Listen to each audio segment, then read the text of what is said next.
I work seasonal contracts for the National Park Service. There's a cavity in the data nobody wants to talk about. I'm going to keep this as factual as possible, because the moment I start speculating is the moment I lose credibility. I'm 31. I've been doing seasonal work for the National Park Service for about 7 years now, mostly in the Appalachian region. It's not glamorous. I'm basically a glorified maintenance tech. I fix trail markers, clear fallen trees, maintain backcountry shelters, that kind of thing. The pay is garbage, but it covers my student loans and I get to be outside instead of in an office, so there's that. This is about something I noticed 3 years ago. Well, noticed isn't the right word. I knew about it before then. Everyone who works for the Park Service knows about it. But 3 years ago is when it became personal. I should probably establish some context first. The Appalachian Trail and surrounding areas have a disappearance problem. That's not conspiracy theory stuff. That's documented fact. The National Park Service has incident reports going back decades. Most disappearances get resolved. Lost hiker found, body recovered, whatever. But there's a subset that doesn't resolve. People just gone. There's this former cop, David Paulides, who compiled a database of these cases. He calls it Missing 411. I'm not endorsing his theories or anything, but the raw data he collected is solid. I've cross-referenced it with NPS incident reports, and it checks out. The patterns he identified are real. Even if his explanations are questionable, the patterns are weird. Like, statistically weird. Higher than normal percentage of people of German descent. Disappearances clustered in specific locations. Bad weather rolling in immediately after the person goes missing. Bodies found in areas that were already searched, sometimes multiple times. Missing shoes, that's a big one. People found barefoot or in just socks. No explanation. I'm not saying what I think it means. I'm just saying the pattern exists and it's documented. Anyway, 3 years ago I was working a section of the Great Smoky Mountains, North Carolina side. It was late September, that weird time when it's still hot during the day but freezing at night. I was doing a routine trail assessment, basically hiking the backcountry trails and noting what needed repair. I'd been out for maybe 6 hours. It was around 4 p.m., I remember, because I was thinking about when I'd lose daylight. I was maybe 8 miles in, near this area called the Boulder Field. It's exactly what it sounds like. This section where the trail goes through a bunch of massive rocks. Glacial deposits or something. I'm not a geologist. I stopped to drink some water and check my GPS. My phone still had signal, which was rare out there. I was looking at my map when I heard something. Not a weird sound, just someone talking. Male voice, kind of distant. I couldn't make out the words, but it sounded like he was having a conversation with someone. Which wasn't that unusual. I wasn't in the deep backcountry. People hiked this trail all the time. I called out, "Hey, you good?" The talking stopped. I waited maybe 30 seconds. Nothing. Hello? Still nothing. I figured whoever it was either hadn't heard me or didn't feel like chatting with a random Park Service guy. Fair enough. I put my water bottle away and kept moving. About 15 minutes later, I heard it again. Same voice, I think. Still too far away to make out words. But this time I could tell he wasn't on the trail. The sound was coming from maybe 50 yards to my left, down the slope. Which was weird because there's no trail down there. Just dense forest and more boulders. I stopped walking. "You need help down there?" No response. But the talking continued. Same tone, same rhythm. Like he was reading something out loud, maybe. I had this moment where I had to decide whether to go off trail and check on this person. Their protocol says you investigate if there's any possibility someone needs assistance, but I'd been doing this job long enough to know that going off trail alone is how maintenance techs become statistics. I compromised. I got my radio out. We used two-way radios in areas without reliable cell service and called it in to the ranger station. "This is Davidson. I'm at mile marker 23, near Boulder Field. I'm hearing someone off trail, male voice, can't establish visual contact. Permission to investigate?" Static for a second, then, "Davidson, this is Ranger Collins. Can you determine if it's a distress situation?" "Negative. Just sounds like talking. Do not go off trail solo. Note the location and continue your route. I'll send someone to do a sweep." "Copy that." I marked the GPS coordinates and moved on. I looked back a few times, but couldn't see anyone through the trees. Here's the thing, though. I kept hearing it.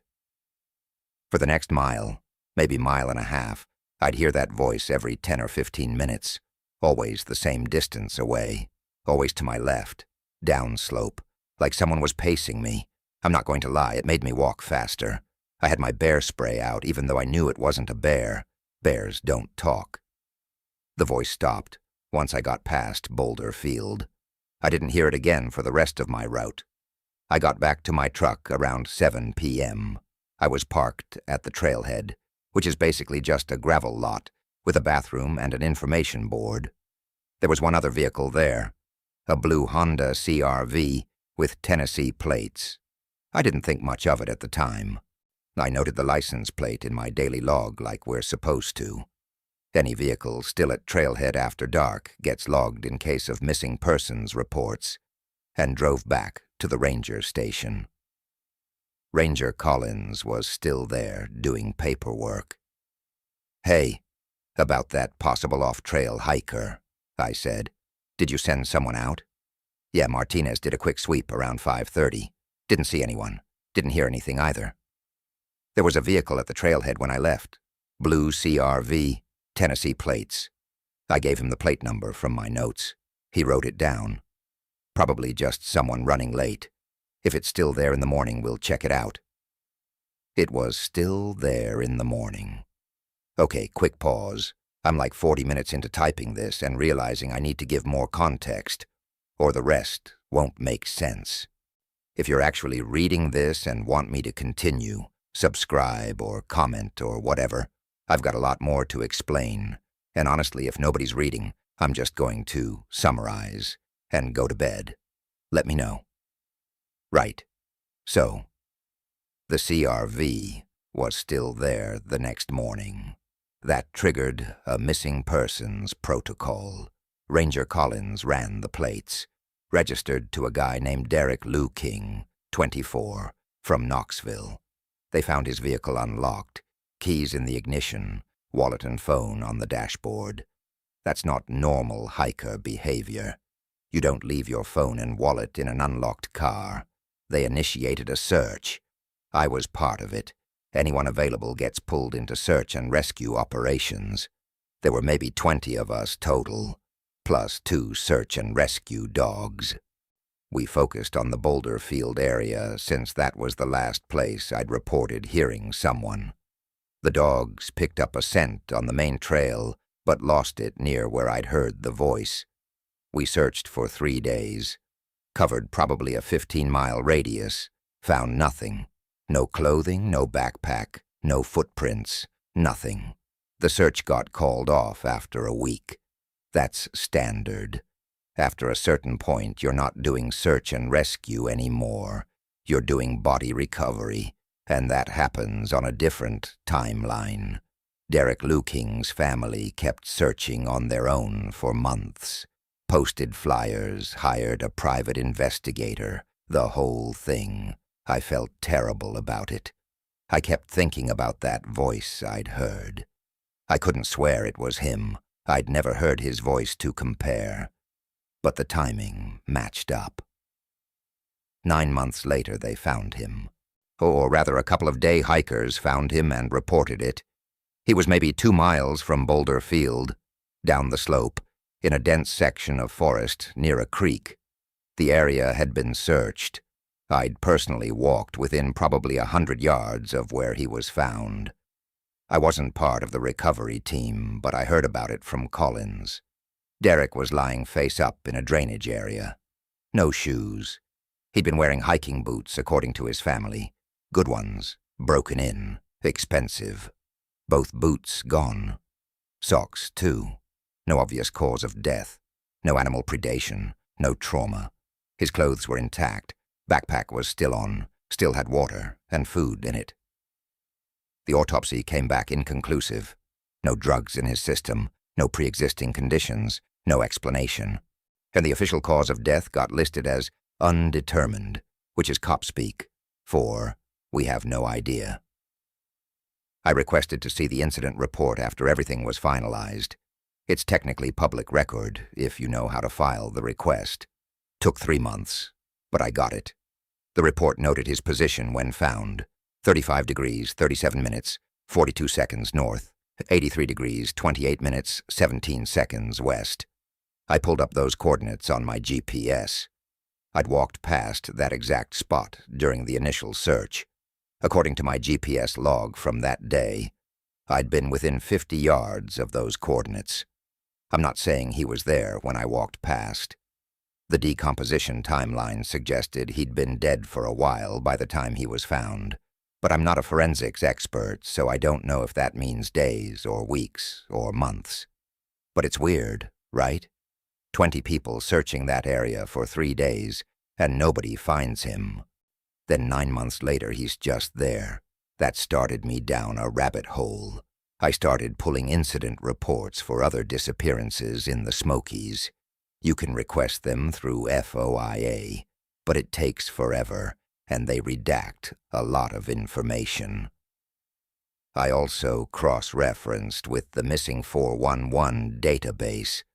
The patterns Paulides identified are real. I'm looking at the raw data, and it's there. German ancestry. Derek Luking's family confirmed he was of German descent on his mother's side. Statistically, German Americans make up about 15% of the U.S. population, but they account for almost 35% of the unsolved disappearances in this cluster. That's a significant deviation. Boulder fields or water. Derek was found near a creek. Almost every unsolved case in the area involves the person being found, when they're found, near water or in boulder fields. Missing shoes. Derek's boots were never recovered. This shows up in maybe 60% of cases where a body is found. No explanation for it. Bad weather. I checked historical weather data for the day Derek disappeared. Clear and sunny when he would have started his hike. Storm rolled in that evening, dropped 2 inches of rain overnight. That weather pattern appears in almost every case. Previous searches. Derek was found in a searched area. This also shows up constantly. Areas that get searched by professionals with dogs. Then months or years later, a body appears in that same area. I'm not drawing conclusions here. I'm just telling you what the data shows. I became kind of obsessed with this for a while. Started mapping every disappearance in the Appalachian system going back 30 years. Put pins in a map, color-coded by year. There are clusters, hot spots, certain areas that account for way more disappearances than they should, based on trail traffic. Boulder Field is one of them. There have been 7 unexplained disappearances within a 5-mile radius of Boulder Field since 1989. That's documented through NPS incident reports. 7 people who went into that area and either never came out or came out dead with no explanation. For comparison, there's a much more heavily trafficked area about 20 miles south, triple the annual hikers, that's had 0 unexplained disappearances in the same time period. I showed my map to Ranger Collins one day. This was maybe a year after the Derek Luking thing. Collins is like 55. I'd been with the Park Service for 30 years. He looked at my map for a long time without saying anything. Finally, "You should probably stop doing this." "Why?" Because it doesn't help anyone, and it'll make you crazy. Don't you think the pattern is weird, though? He handed the map back to me. Lots of things are weird. That doesn't mean there's an explanation that'll make you feel better. But don't you want to know? No, he said. I don't. And neither should you. That was the end of that conversation. But I didn't stop. I just stopped talking to Collins about it. I started hiking Boulder Field on my days off. Not for work, just personal. I told myself I was trying to understand the geography, figure out why that area specifically. The truth is I was listening for that voice again. I heard it twice more over the next year. Both times in the same general area, down the slope from the trail. Both times I tried to get closer, and both times I lost the sound before I could pinpoint it. The second time I heard it, I had my phone out, ready to record. Got maybe 15 seconds of audio before my phone died. It was at 67% battery, and then just shut off. Wouldn't turn back on until I got back to my truck 2 hours later. I still have that audio file. I've listened to it probably 100 times. It's definitely a voice. Male. Can't make out words. There's too much background noise, wind in the trees, that kind of thing. But it sounds like someone reading something. Same rhythm as reading out loud. I posted the audio to a few forums, asking if anyone could clean it up, maybe isolate the voice. Got a few responses. Someone with audio engineering experience ran it through some filters and sent me back a cleaned-up version. You can hear words in the cleaned-up version. Still not clear, but there are definitely words. It sounds like he's saying the same thing over and over. A phrase, maybe 5 or 6 syllables. I can't make out what it is. One person on the forum said it sounded like German. I sent it to a German-speaking friend of mine. She listened and said maybe, but she couldn't make out what it was saying either. Could be German, could be English with an accent, could be nothing, just pareidolia. That thing where your brain finds patterns in random noise. I don't know what to do with that information. I'm still working for the Park Service, still doing seasonal contracts in the Smokies. I'm writing this from my place in Asheville. I rent a room in a house with 3 other people. It's cheap and I'm barely here anyway. My current contract ends in 2 weeks. I've been debating whether to renew. Last week I was doing trail maintenance near Boulder Field. Different section than where I heard the voice before, maybe a 1/4 mile north. It was around 3 p.m., overcast, kind of humid. I was replacing a trail marker that had fallen. I heard footsteps, not far away, maybe 20 feet behind me on the trail. I turned around. Nobody there. The footsteps continued, getting closer. I could hear them clearly. Boots on packed dirt. That specific sound. I stood there with my hammer in my hand. I'd been nailing in the trail marker, and I watched the empty trail, and I listened to something walking toward me. The footsteps stopped maybe 10 feet away. I couldn't see anything. Nothing at all, just empty trail. I said, "I can hear you." The temperature dropped. I mean that literally. I felt it on my skin, a sudden cold like someone opened a freezer. And then someone said, right in front of me, close enough I should have felt their breath, "Help me find my boots." Male voice, young, calm. I ran. I'm not proud of it, but I ran. Dropped my hammer, left my toolkit, just grabbed my backpack and ran back down the trail. I didn't stop until I got to my truck. My hands were shaking so bad I could barely get my keys in the ignition. I drove straight to the ranger station. Collins was there. "I need to report something," I said. He looked at me. I must have looked pretty messed up because his expression changed.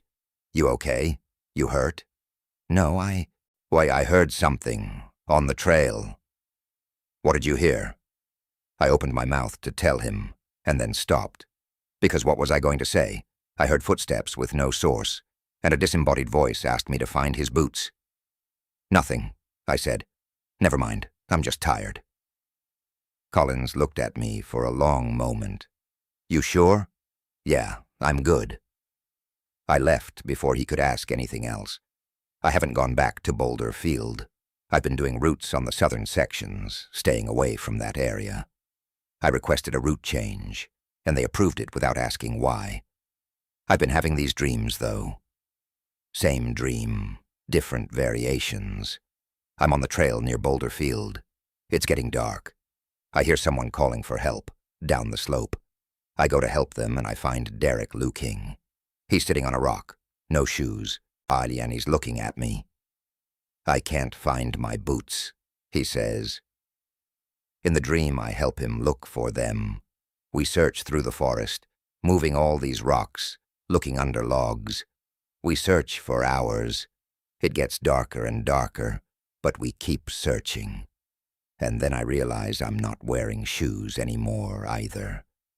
I look down and my boots are gone, just gone. I'm standing in the creek in my socks and the water is freezing. Derek is gone too. I'm alone in the forest in the dark and I can't remember how to get back to the trail. That's when I wake up. I've had that dream probably a dozen times in the last week. I don't know what it means. Maybe nothing. Maybe my brain is just processing stress through weird imagery. But I keep thinking about something Collins said. It doesn't help anyone, and it'll make you crazy. I think I'm starting to understand what he meant. So that's where I am now. 2 weeks left on my contract, trying to decide if I come back next season. The thing is, I can't stop thinking about those 7 disappearances. 7 people in 30 years in that one specific area. 7 people who walked into the forest and something happened that we can't explain. Derek Luking is just one of them. There are 6 others. 6 other families who never got answers. And there's going to be more. I know that. Not because of anything supernatural. I'm still not saying I believe in anything like that. But because the pattern exists, and patterns continue until something interrupts them. I requested all the available incident reports for the other 6 cases, filed the FOIA requests 2 months ago. Still waiting on 4 of them, but I got 2 back last week. There are similarities, both found without shoes, both in areas that had been previously searched, both near water. One of them is from 1996. Hiker from Pennsylvania, 31 years old, experienced backpacker, disappeared on a clear day, storm rolled in that night, found 3 months later about a mile from where he was last seen. The autopsy report notes that his feet were clean, like unusually clean for someone who'd been in the forest for 3 months. No dirt under the toenails, no abrasions, nothing. How does that happen? The other case is from 2003. Woman from Ohio, 28, disappeared while hiking with her husband. He went back to their car to get something. Then she stayed on the trail. When he came back 20 minutes later, she was gone. Found 6 weeks later, 2 miles from the trail, no shoes. Her husband gave a statement that's in the report. He said the last thing she told him before he left was that she heard someone calling her name from the forest. He thought she was joking. I think about that a lot. How close we come to these things without realizing. Her husband was gone for 20 minutes. Just 20 minutes. What happened in those 20 minutes? I'm not going to speculate. I don't have enough information, and speculation just leads to conspiracy theory garbage. But I have data. I have patterns. I have 7 unexplained disappearances in one small area over 30 years. And I have my own experience last week that I can't explain. I don't know what to do with all of this. I thought writing it out would help somehow, make it feel more manageable. But I'm just sitting here at my desk at 1 a.m., and I feel more unsettled than when I started. I keep checking the weather forecast for the Smokies. There's a storm system moving in this weekend. 3 days of rain. I keep thinking about what Collins said, that I should stop looking into this, that it doesn't help anyone. He's probably right, but I can't stop thinking about those 7 people, and about Derek Luking specifically, because I was there. I heard something that day he disappeared. Maybe it was him, maybe it wasn't. But I heard something and I didn't go check. I followed protocol. I called it in. I didn't go off trail alone like I was supposed to, and Derek Lou King died in the forest 2 miles away while I followed protocol. That's not a guilt thing. But I know I made the right call given the information I had. Going off trail alone would have been stupid. But I keep thinking, what if I had gone? What would I have found? Maybe nothing. Maybe Derek was already gone by then, whatever happened to him already done. Or maybe I would have found him. Maybe he was down there calling for help and I just didn't recognize it as a distress call. Or maybe I would have heard my own voice calling from the forest and I would have become number 8. I don't know. That's the hardest part. Not knowing. Having all this data and all these questions and no answers that make sense. The scientific explanation for some of this stuff is there. Infrasound can cause feelings of dread, disorientation, visual disturbances. Certain geological formations can generate infrasound. Maybe that's what's happening at Boulder Field. Some kind of natural infrasound generator that makes people disoriented enough to wander off trail.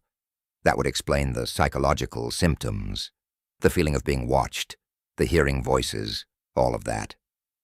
But it doesn't explain the shoes. It doesn't explain the bodies appearing in searched areas. It doesn't explain the German ancestry pattern. It doesn't explain what I heard last week. I've thought about going to the media with this, finding a journalist who covers this kind of thing. But what would I say? I have patterns and I have my own weird experience, but I don't have proof of anything. And honestly, part of me agrees with Collins. What good would it do? It won't bring anyone back. It won't prevent future disappearances unless we close that section of the park, which isn't going to happen based on statistical anomalies and weird feelings. So I'm just sitting on all of this, writing it out here because I have to tell someone, and I can't tell anyone I work with.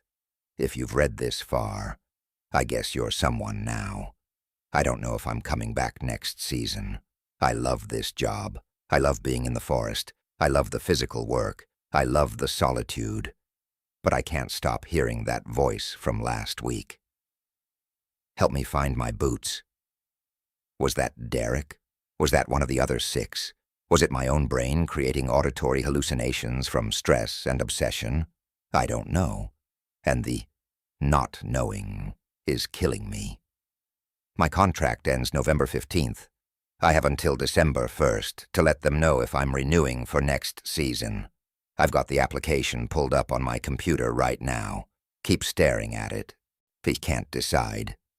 Part of me says, leave. Get a normal job somewhere. Stop thinking about this. Let it go. Part of me says, stay. Because if I leave, who's going to pay attention to the pattern? Who's going to notice when number 8 disappears? Collins won't. He doesn't want to know. Most of the other rangers and techs don't know about the cluster. They know about individual incidents, but they don't see the pattern because they're not looking for it. I'm looking for it. I've mapped it, documented it, cross-referenced it. So if I leave, the pattern just continues and nobody's watching. That feels wrong somehow. But staying feels dangerous. I keep coming back to those footsteps. The sound of boots on the trail, getting closer, with nothing there. The cold that came out of nowhere. The voice had helped me find my boots. I've tried to rationalize it. Maybe there was someone there and I just didn't see them. Maybe they were hidden behind a tree or in a dip in the trail. Maybe the cold was just a weather thing. Temperature changes happen fast in the mountains. Maybe the voice was from someone further away and the acoustics made it sound close. Maybe. But I don't believe that. I believe I heard something that wasn't supposed to be there. Something that wanted help that I can't give. How do you find boots for someone who's been dead for 3 years? That's what I keep coming back to. If that was Derek, and I'm not saying it was, but if, then what does he need? What could I possibly do? I thought about going back, taking boots to that spot, leaving them there, I know how that sounds. I know. But what else am I supposed to do with "help me find my boots"? I haven't done it. I'm probably not going to do it. But I've thought about it. It's 2:47 a.m. now. I should sleep. I've got a route to run tomorrow. Southern section, nowhere near Boulder Field. I'll finish this story, but there's more I haven't covered yet. The other 4 incident reports I'm waiting on. Some research I've been doing into the geology of the area. A theory I have about the boulder fields, specifically, about how they might channel sound in weird ways. And there's something I found in one of the historical records that I need to verify before I talk about it publicly. Something about that area from before it was a national park, before it was really documented at all. If you want to hear the rest, the incident reports, the theory, the historical thing, subscribe, or let me know. I'll post part 2 if there's interest. I need a few days anyway to compile everything properly. Thanks for reading this far. Seriously, it helps just to know someone else is aware of this now. Even if it's just internet strangers. I'm going to try to sleep. Tomorrow I'll decide about the contract renewal. And maybe I'll decide about going back to Boulder Field one more time. Not for work. Just to see. Just to listen. Just to know if I hear it again. I worked night security at a storage facility. Something lives in Unit AD's at A7. I'm writing this at 4 a.m. in a Denny's parking lot. Because I can't go home yet, and I need to tell someone what's been happening. I'm 31. My name's Mike. And up until about 6 hours ago, I worked night security at Store Right Self-Storage off Highway 52, outside Bend, Oregon. It's one of those jobs you fall into when better options dry up. I'd been doing medical billing until the company downsized, and after 4 months of applications going nowhere, I took what I could get. $8 an hour to sit in a booth and do basically nothing from 10 p.m. to 6 a.m., 5 nights a week. The place is huge, like 300 units spread across this flat piece of land that used to be a lumber yard or something. There's the main building with the office and smaller climate-controlled units, then rows and rows of outdoor units with those orange roll-up doors. During the day it's busy enough, people coming and going, but at night it's dead. Maybe once a week someone shows up with after-hours access, but mostly I just sat there watching YouTube and trying not to think about my student loans. My girlfriend, Maya, kept telling me to quit. She hated that I was sleeping during the day, and we never saw each other. We'd been together 3 years, and I could tell she was getting fed up with my whole situation. Can't say I blamed her. I was fed up with it, too. The storage place had cameras, but half of them didn't work. My supervisor, Dennis, told me during training that the owner was too cheap to fix them. Just walk the perimeter twice a night, he said. Make sure no one's trying to cut locks. It's easy money, man. Bring a book. I started in July. It's October now, or it was October. It's November 1st now, technically. I should probably mention that. Nothing weird happened for the first 2 months. I'd do my walks at midnight and 3 a.m., check that all the gates were locked, make sure no homeless people had climbed the fence. Bend doesn't have a huge homeless population, but we'd had a couple incidents before I started. Mostly it was boring. Exactly what I signed up for. The units are numbered by section, A through F, then the number. Unit A23, B14, whatever. Except there's this one unit that has a weird label. Unit 17A. It's in the back corner of D section, which doesn't make sense because it should be D something. I asked Dennis about it during my 2nd week. Oh yeah, that's the old labeling system, he said. When the place first opened in like the 90s, they had a different numbering thing. That unit's been rented by the same person since then. They never updated the number. Someone's had the same storage unit for 30 years. I guess. Auto pay, never late. Dream customer. I didn't think about it again until September. It was a Tuesday night, September 12th. I remember because it was the night after my mom's birthday, and I'd had to call her during my shift to apologize for forgetting. She guilt-tripped me pretty hard about it. Anyway, I was doing my midnight walk, going down the D-section rows with my flashlight, even though there are overhead lights every 30 feet or so. I walked past Unit 17A and heard something. It was a humming sound. Low, steady, almost like electrical humming, but not quite. It had this weird rhythm to it, if that makes sense, like it would pulse slightly. I stopped and put my ear near the door. The humming stopped immediately. I stood there for maybe a minute. Nothing. I knocked on the door, feeling stupid as I did it. "Security, anyone in there?" Obviously, no one answered. You can't be inside a storage unit. I mean, you can. People definitely have been. But you're not supposed to. They're not rated for occupancy. No ventilation, no safety releases on the inside. If you got locked in, you could suffocate or die of heat exposure depending on the season. I checked the lock. Secure. I checked the camera aimed at that section on my phone. The facility had an app that showed the working cameras. This one was working. I scrolled back through the footage, but no one had accessed that unit in at least the past 12 hours, which was as far back as the app would show. I went back to the booth and wrote it in the log. 12:47 a.m. Possible electrical sound from Unit 17A. Checked. Everything secure. Dennis texted me the next morning. "Did you call facilities about 17A?" "No, I just logged it. Want me to call?" "Nah, I'll handle it. Probably just picking up interference from the cell tower or something." That made sense to me at the time. There's a cell tower maybe half a mile away. I let it go. 3 nights later, I heard it again. Same unit, same humming. This time I was ready. I pulled out my phone and started recording audio as I approached. The humming continued for about 10 seconds after I got close. I have it on the recording. Then it stopped, just like before. I played it back, right there. The humming was clear on the recording, though it sounded even weirder through my phone's speaker. Almost like a voice doing the humming, not a machine. I sent it to Maya. She replied an hour later. "That's creepy, babe." Right? Can't figure out where it's coming from. Maybe someone's in there.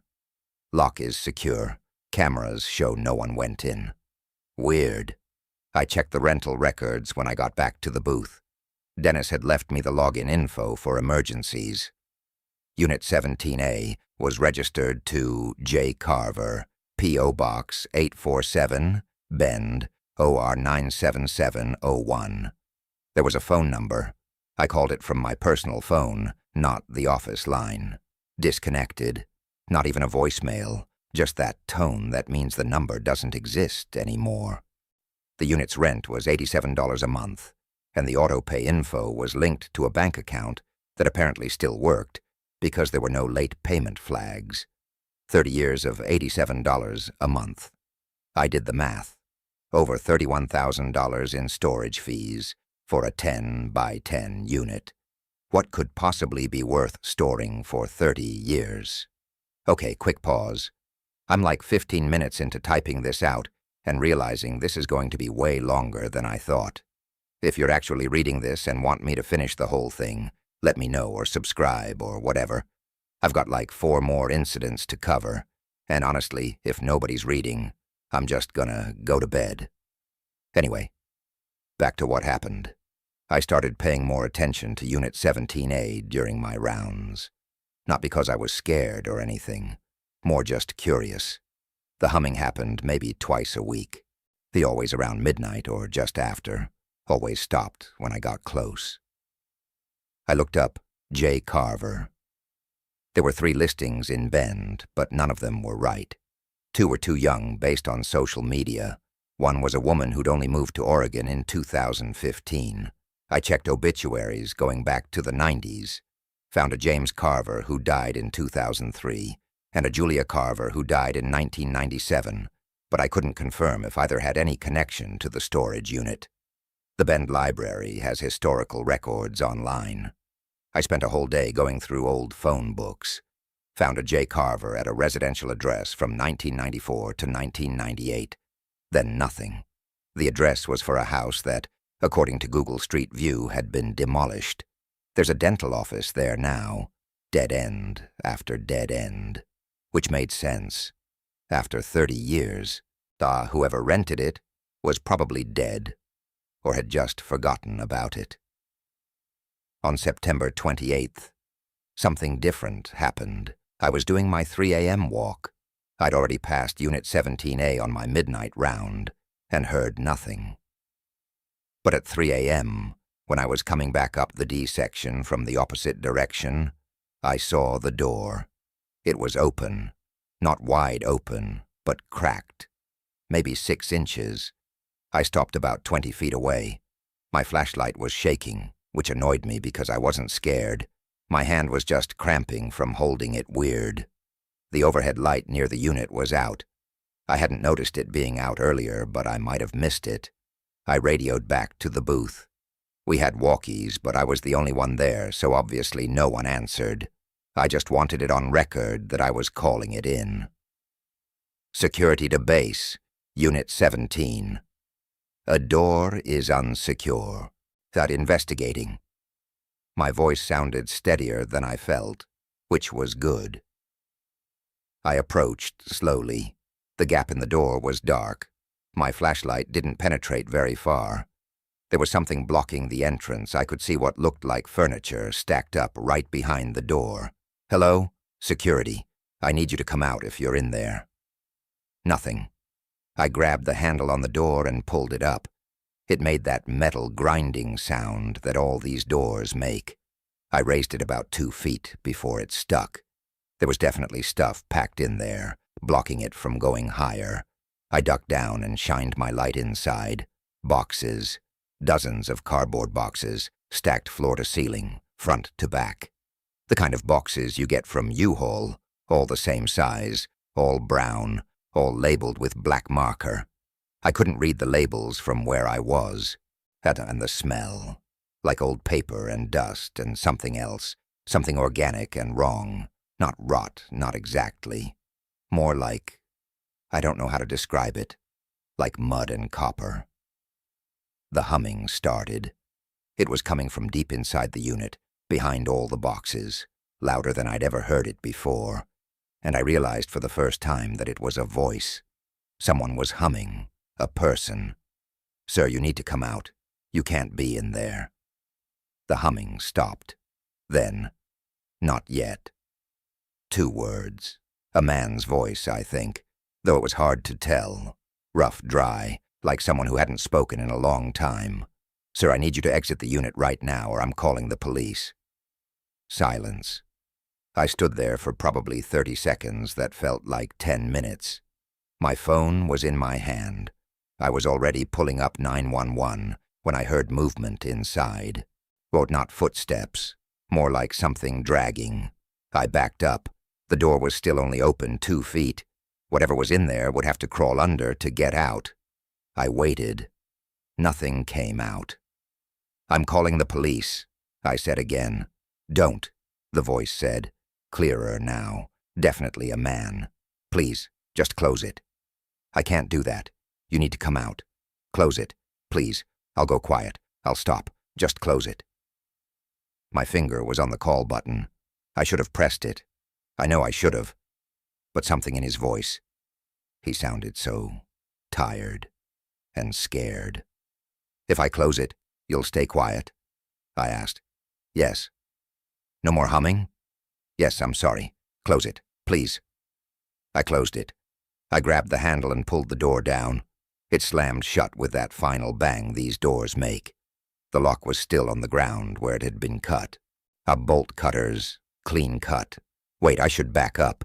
I didn't mention the lock was cut because I hadn't noticed it before I opened the door. But yeah, someone had cut the lock, just clean through the shackle. I picked up the lock.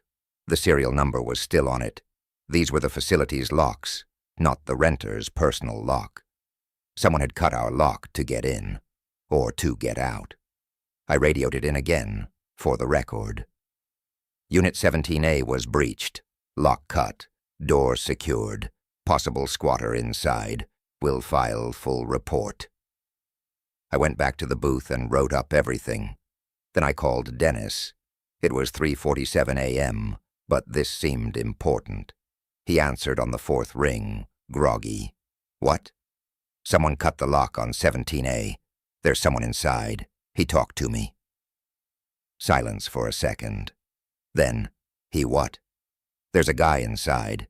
He spoke to me. Hana asked me to close the door. And you closed it? Yeah. Mike. What the hell, man? You should have called the cops. I know, He sounded scared. I don't think he's dangerous. You don't think? Call the cops right now. I'm coming in. It's almost 4 a.m. You don't need to. Call them. I'll be there in 20. He hung up. I called the non-emergency line and explained the situation. They said they'd send someone out. I spent the next 20 minutes watching the camera feed of Unit 17A on my phone. The door stayed closed. No movement. Dennis arrived before the cops. He looked pissed and tired, wearing sweatpants and a jacket over what was clearly pajama shirt. Show me, he said. We walked to Unit 17A together. The door was still closed. The cut lock was on the ground where I'd left it. You said he talked to you? Yeah. Asked me to close the door. What else? Said he'd go quiet. Said he'd stop. Asked me not to call the police. Dennis pulled out his own flashlight and examined the lock. Clean cut. Bolt cutters, for sure. He looked at the door, then at me. You really heard someone in there? I'm not making it up. I didn't say you were. He knocked on the door. Sir, this is the facility manager. Police are on the way. You need to come out. Nothing. Sir, we will open this door. It'll be easier for everyone if you come out voluntarily. Still nothing. The cops showed up about 10 minutes later. 2 officers, both young, both looking like they'd rather be literally anywhere else. I explained the situation again. They had me wait by the booth while they checked it out with Dennis, whom I watched from the camera. They opened the door, had to cut a new lock that Dennis had put on it after I'd closed it, which I felt bad about, and searched the unit. They were in there for maybe 5 minutes. When they came out, one of them was on his radio. They talked to Dennis for a while, then walked back to me. No one inside, the taller cop said. Lots of boxes, lots of old stuff, but no person. That's impossible. I heard him. There's nowhere to hide in there. We checked every box we could access. Some of them are stacked too tight to move, but we shined lights into all the gaps. No one. What about the smell? Smells like old cardboard. Maybe some mildew. Nothing unusual. The shorter cop was looking at me with that expression cops get when they think you're wasting their time. You sure you heard something? Maybe it was coming from a different unit. It was 17A, I'm sure. Could have been an animal, the tall cop offered. Rats, maybe a raccoon. Sometimes they get in through the roof. It was a person. He spoke English, full sentences. They exchanged a look. Sir, we cleared the unit. There's no one in there. After they left, Dennis pulled me aside. Go home. My shift isn't over until 6. Go home. Take tomorrow night off. Paid. I need to figure this out. I'm not crazy. I didn't say you were. But something's going on, and I need to review everything before you come back. Is that okay? I nodded. I was too tired to argue. I went home and slept until 2 p.m. Maya had left for work already. She's a dental hygienist. Normal human hours. I checked my phone. 3 texts from Dennis. Reviewed the footage. The door was closed at 2:47 a.m., open at 2:51 a.m. 4-minute gap. You were out of frame during that time. Can you confirm when you first saw it open? Call me when you wake up, I called him, I found it open at 3 a.m. I was coming from the other direction, so I wasn't on that camera until I got close. The footage shows the door closed at 2:47. At 2:51 it's open. There's no one on camera opening it. It's just open suddenly. Camera malfunction? Maybe. Or the timestamp's wrong. We've had issues with those cameras losing sync. What about inside? Did the cops take pictures? Yeah, I've got them. It's just boxes, Mike.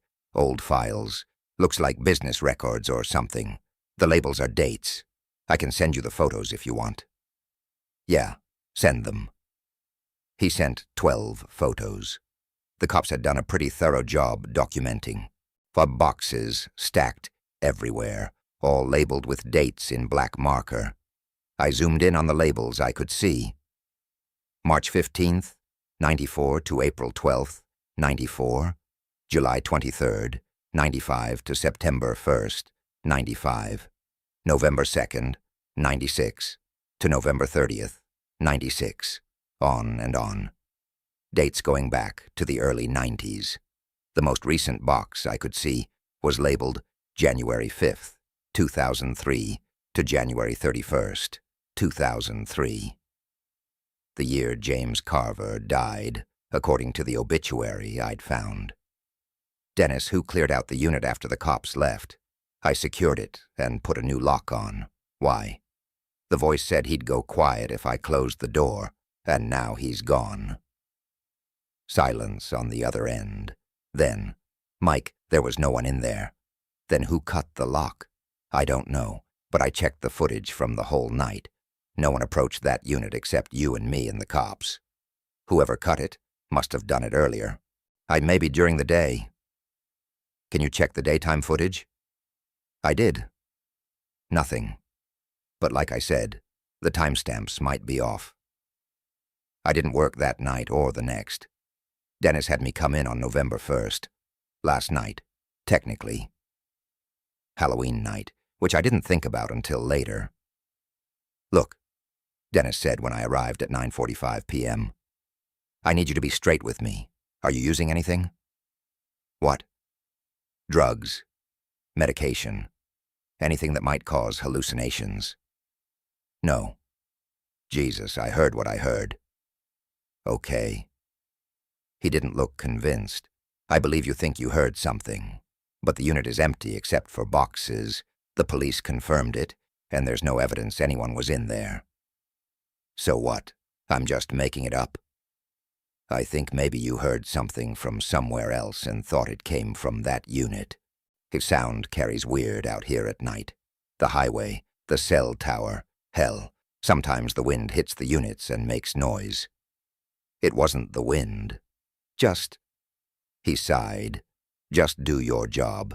If you hear anything again from any unit, call me first before you investigate. Okay? Sure. He left at 10:15.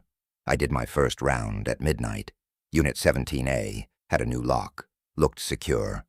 I walked past it quickly. Didn't stop to listen. Nothing anyway. At 2 a.m., I was in the booth, scrolling through my phone when I heard it. Humming. Not from Unit 17A, from the speaker system. The facility has speakers in the office and booth that connect to the phone system. Normally they're for the gate intercom. When someone buzzes from the entrance, it comes through the speaker. But we also used them for announcements back when there were day staff. When someone was humming through the speaker, the same humming I'd heard from the unit. Low, rhythmic, with that weird pulsing quality. I stared at the speaker mounted on the wall. The little red light was on, indicating an active connection. I picked up the phone receiver. Dead. No dial tone. The humming continued for maybe 20 seconds. Then it stopped. The red light went off. I checked the call log on the phone system computer. The last incoming call was from 3 days ago, a customer asking about rates. I sat there for a long time trying to figure out a rational explanation. Phone malfunction. Someone hacked the phone system somehow.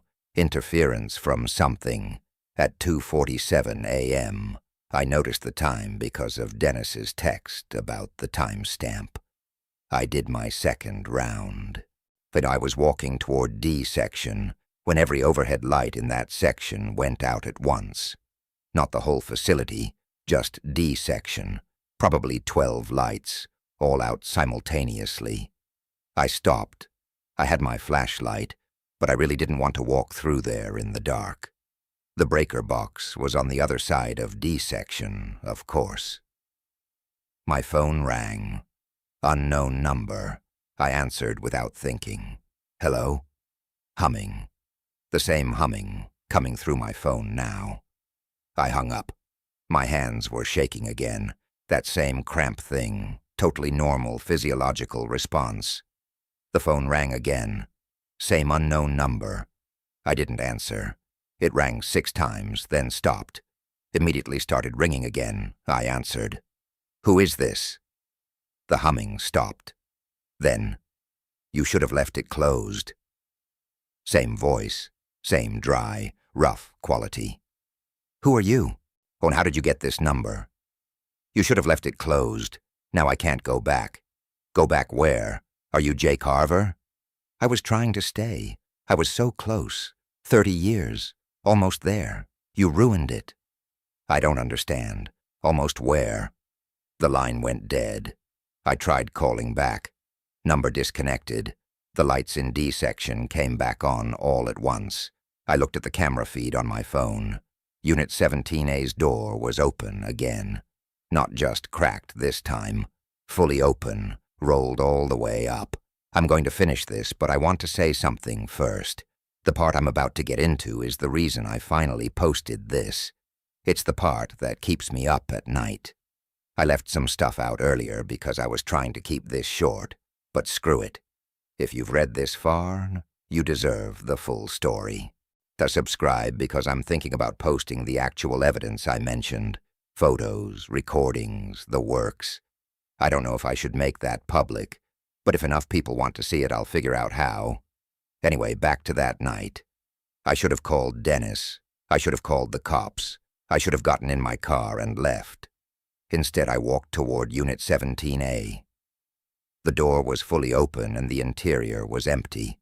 Not just empty of a person, empty of everything. No boxes, no furniture blocking the entrance. Just a bare 10 by 10 concrete space with metal walls. I stepped inside.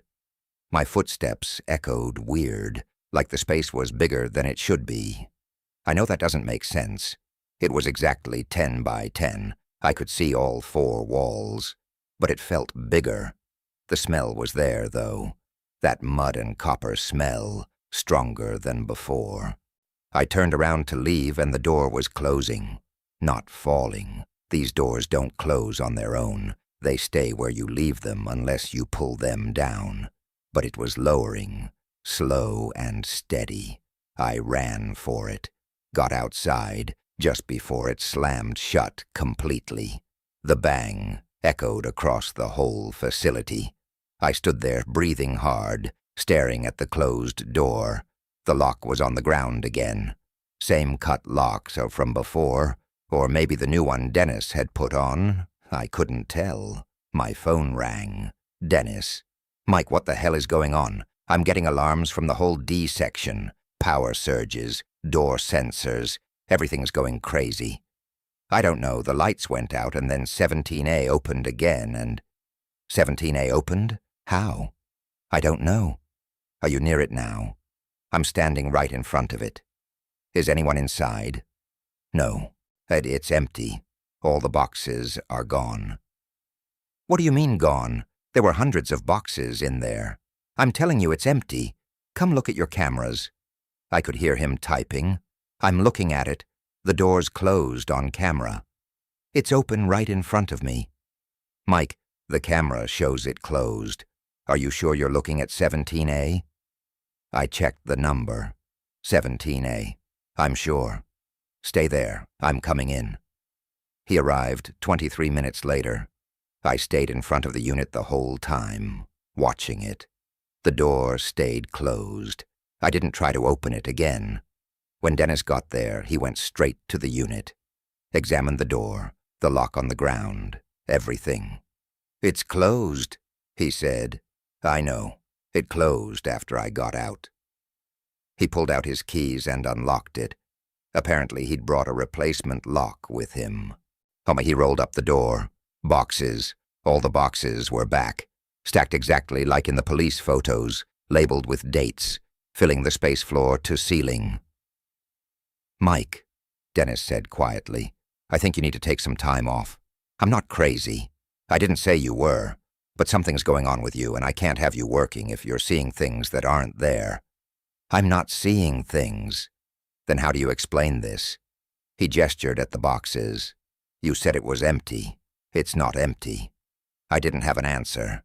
He closed the door and locked it.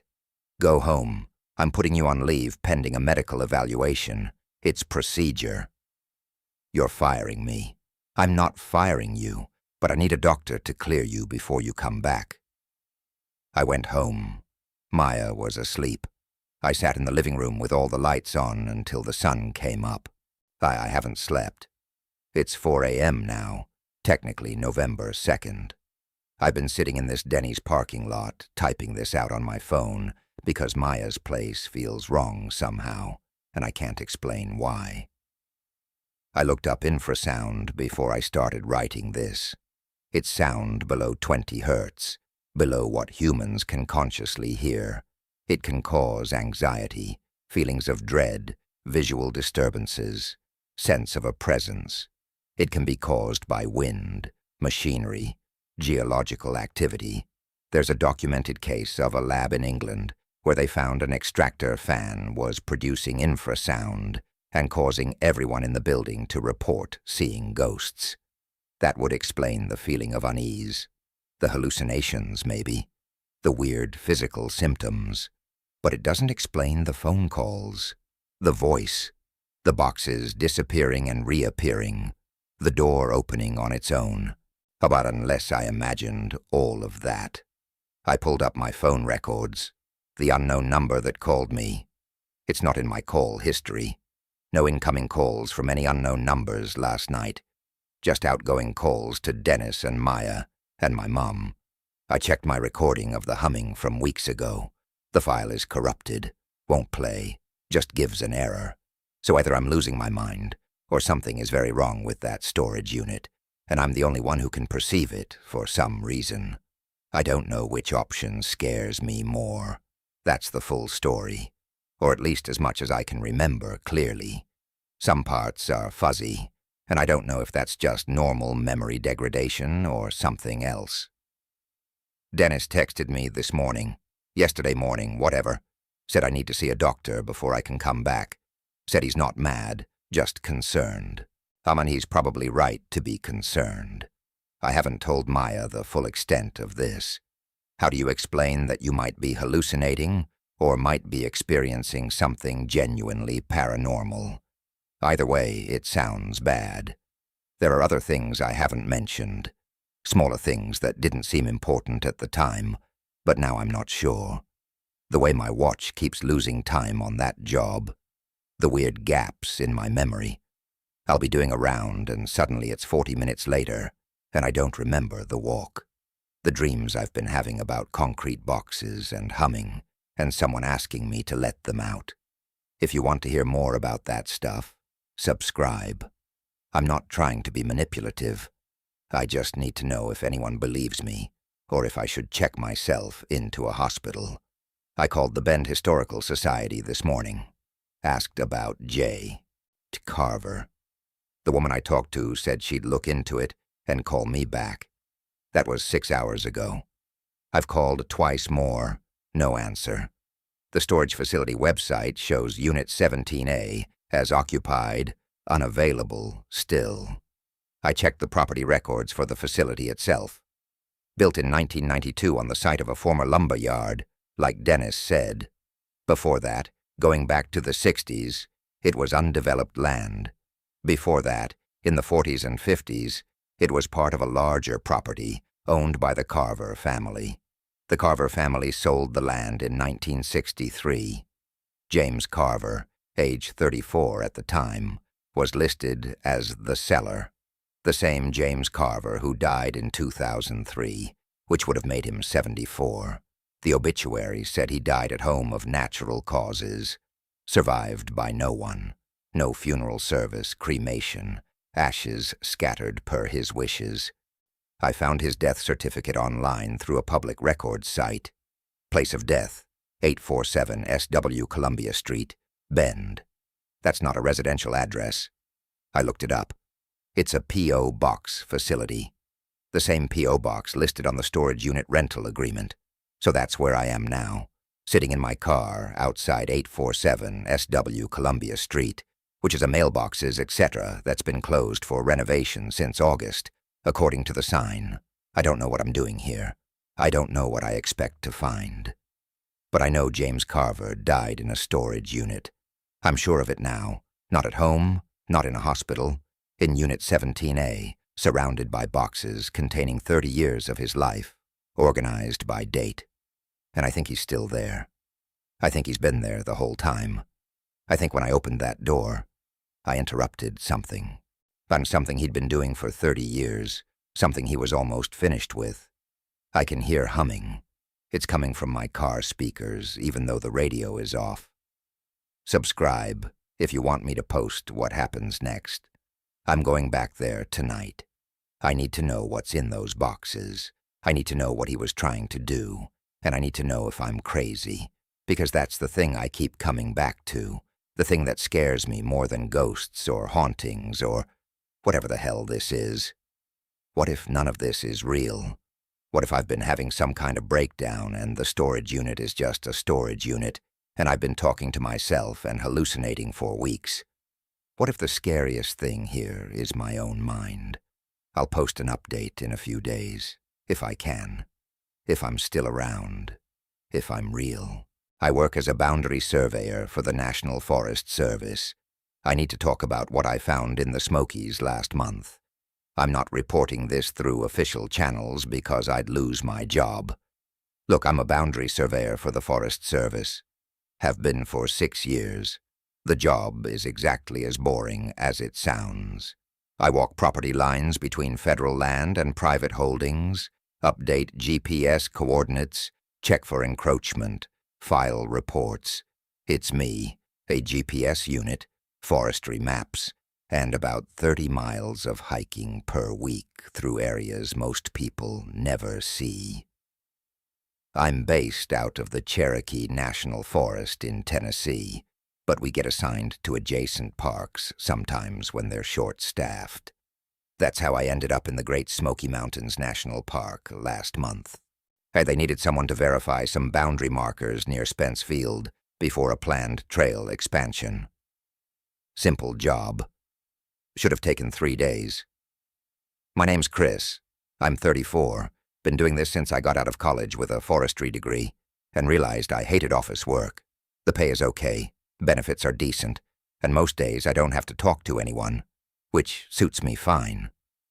I've got a girlfriend, Emma, who teaches middle school in Knoxville. We've been together about 2 years.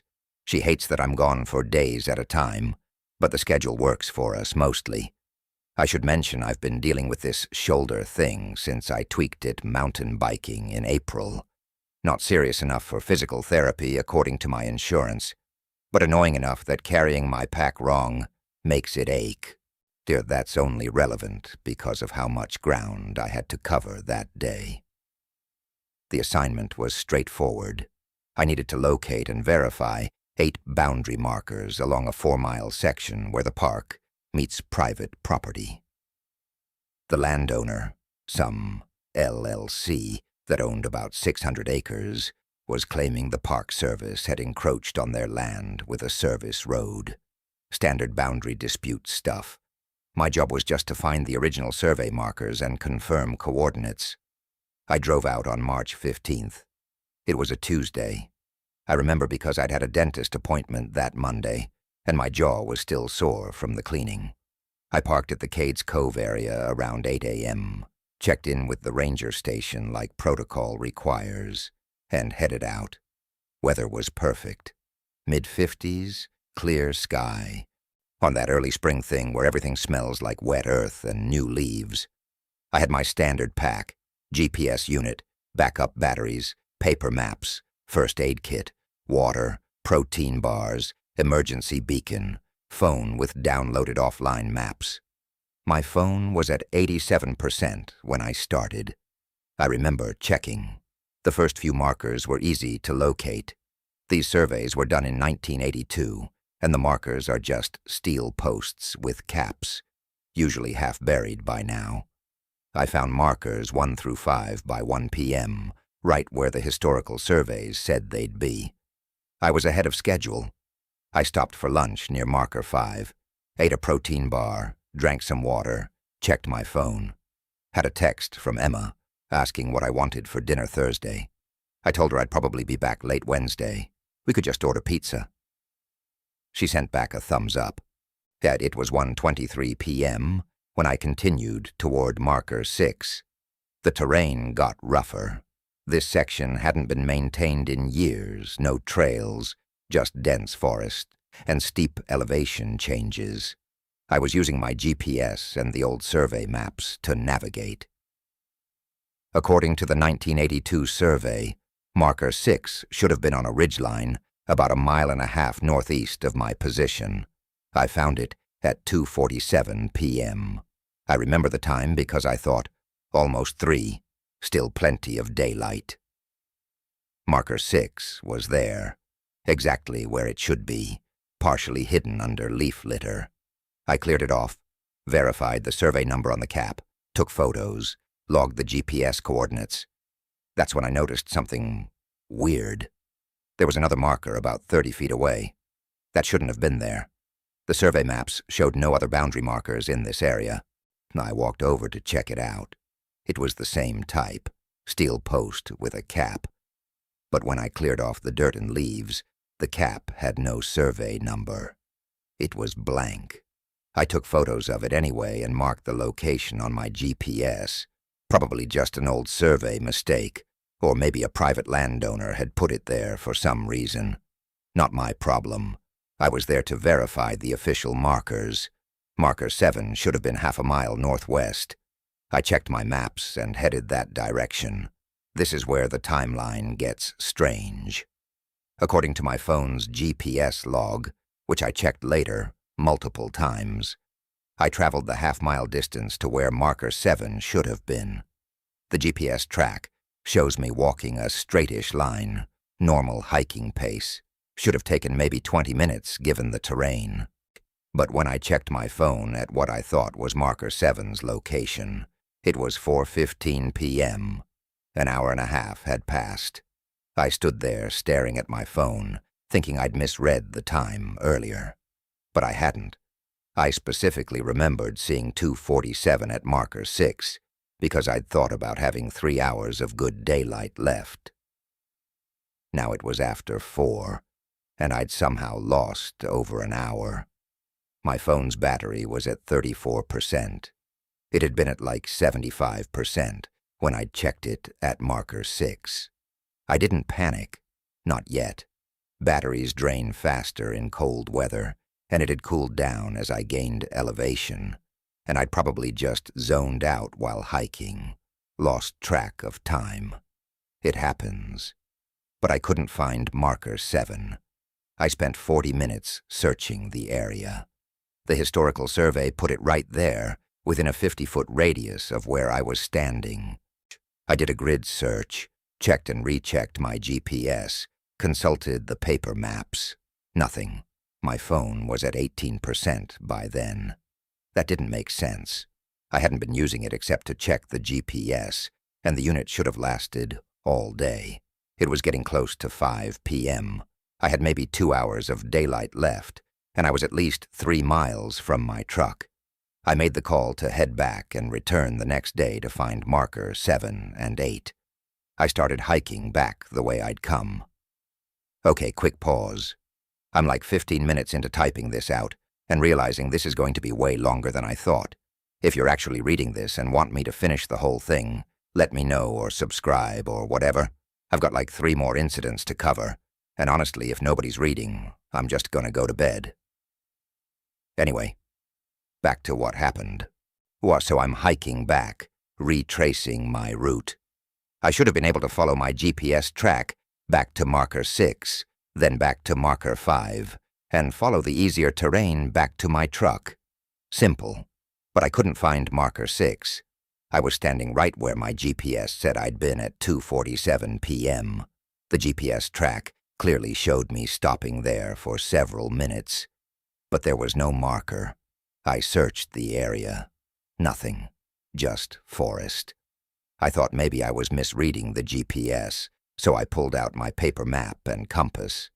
According to the map and my position, marker 6 should have been right there. I'd found it 3 hours ago. I had photos of it on my phone, but it wasn't there. I checked the photos, opened my camera roll. The photos from marker 6 were there. I could see the steel post, the survey number on the cap, the leaf litter I'd cleared away. The metadata said 2:51 p.m., but the background in the photos looked wrong. I'm not talking horror movie wrong. I mean, the trees in the photo weren't the same species as the trees around me. The photos showed mostly oak and hickory. I was standing in a grove of pine and hemlock. I know trees. It's literally my job to know trees. And I know I took those photos in a hardwood section because I remember noting the oak leaves on the ground. My phone was at 9%. It was 5:23 p.m. The light was fading fast. I had to make a decision.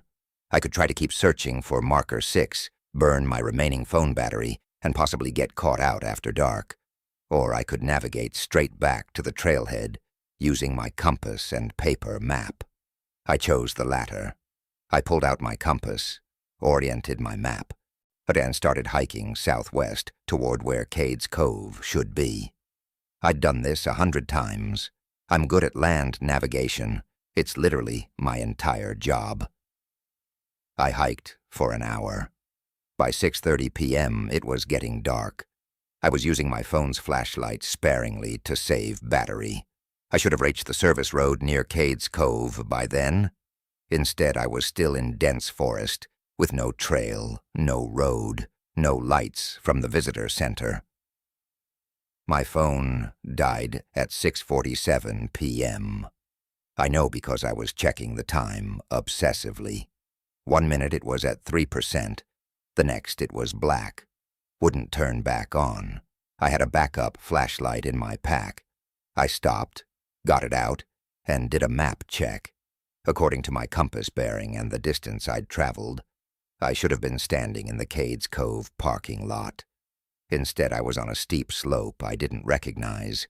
They were surrounded by old-growth forest that shouldn't have been there because Cades Cove is mostly open fields and maintained tourist areas. I'm not going to pretend I wasn't scared.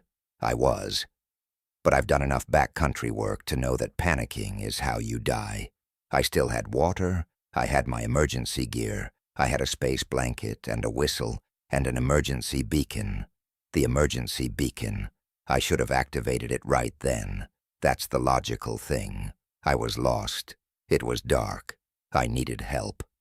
But here's the thing, and I know this is going to sound stupid. I was embarrassed. I've been doing this job for 6 years, and I'd never gotten lost. Not once.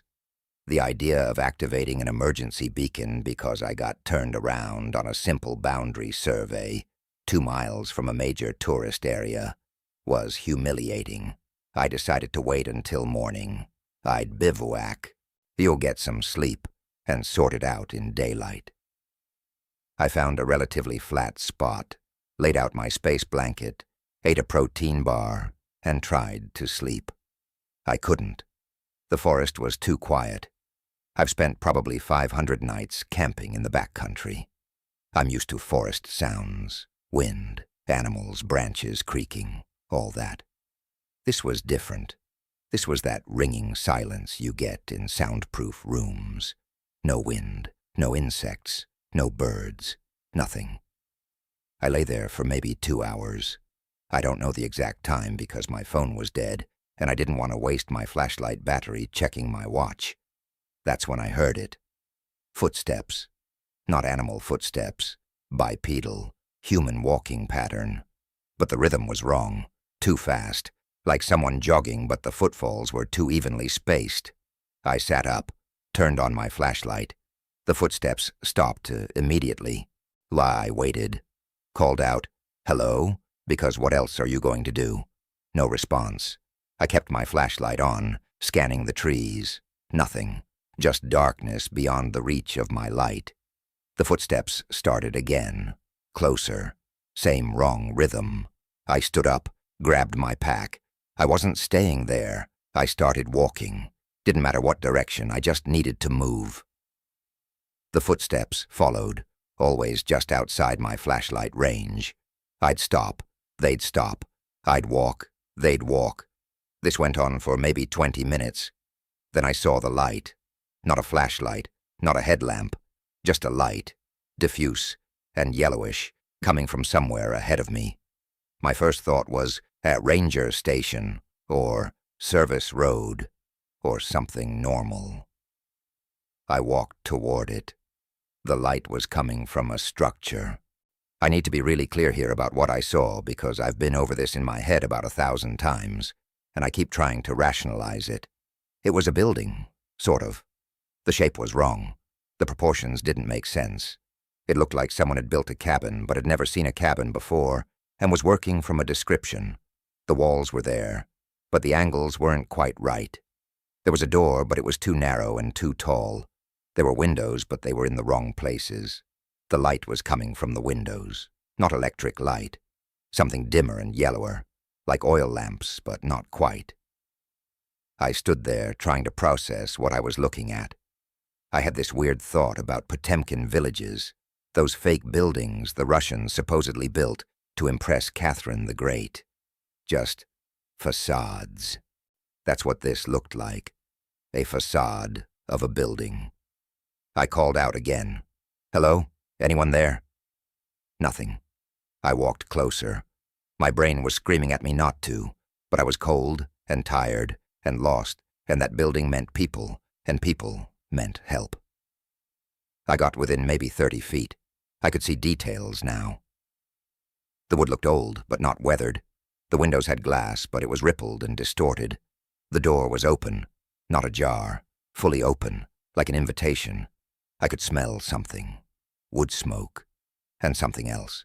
Something organic and sweet and wrong. I stopped walking. I don't know why. Some instinct. Some part of my brain that's smarter than my conscious mind was saying, "No, absolutely not. Turn around." I stood there for probably 2 full minutes, just staring at that open door. Then I saw movement in one of the windows. Not a person, not an animal, just movement. Like something had walked past quickly. I backed up, slowly, keeping my flashlight pointed at the building. The light inside went out, all at once, not like someone blew out a lamp, just gone. I ran. I'm not proud of it. I literally just turned and ran. I didn't know where I was running to. I just ran away from that building as fast as I could in the dark with only my flashlight. I tripped, fell, got up, kept running. My shoulder was screaming from the impact, but I didn't care. I ran until my lungs were burning and my legs were shaking. When I finally stopped, I bent over trying to catch my breath. I listened for the footsteps. Nothing. I listened for anything. Still that wrong silence. I checked my watch with my flashlight. It was 11:34 p.m. I'd been running for what felt like 10 minutes, but if the time was right, I'd lost 3 hours again. Look, I'm going to keep going, but I want to say something first. The part I'm about to get into is the reason I finally posted this. It's the part that keeps me up at night. I left some stuff out earlier because I was trying to keep this short, but screw it. If you've read this far, you deserve the full story. Subscribe, because I'm thinking about posting the actual evidence I mentioned. Photos, recordings, the works. I don't know if I should make that public, but if enough people want to see it, I'll figure out how. Anyway, back to that night. I walked for the rest of the night. Just kept walking, trying to head downhill because downhill usually means water, and water usually means trails or roads. My flashlight died around 2 a.m. After that I was using moonlight. which was barely enough to not walk into trees. I found the road at 4:17 a.m. Not a trail, an actual paved road. I stepped out of the forest onto asphalt and just stood there for a minute, processing that I'd made it. The road was empty, no cars, no lights, no signs. But it was a road, and roads go somewhere. I started walking, picked a direction at random, and walked. I found my truck at 5:03 a.m. It was parked exactly where I'd left it, in the Cades Cove lot. There were 3 other vehicles in the lot. I didn't remember them being there when I'd parked the day before, but I hadn't been paying attention. I got in my truck, locked the doors, and sat there shaking. My phone was in the cup holder where I'd left a backup battery pack. I plugged it in and waited for it to power on. When it finally booted up, I had 23 missed calls. 12 from Emma, 8 from my supervisor, 3 from a number I didn't recognize.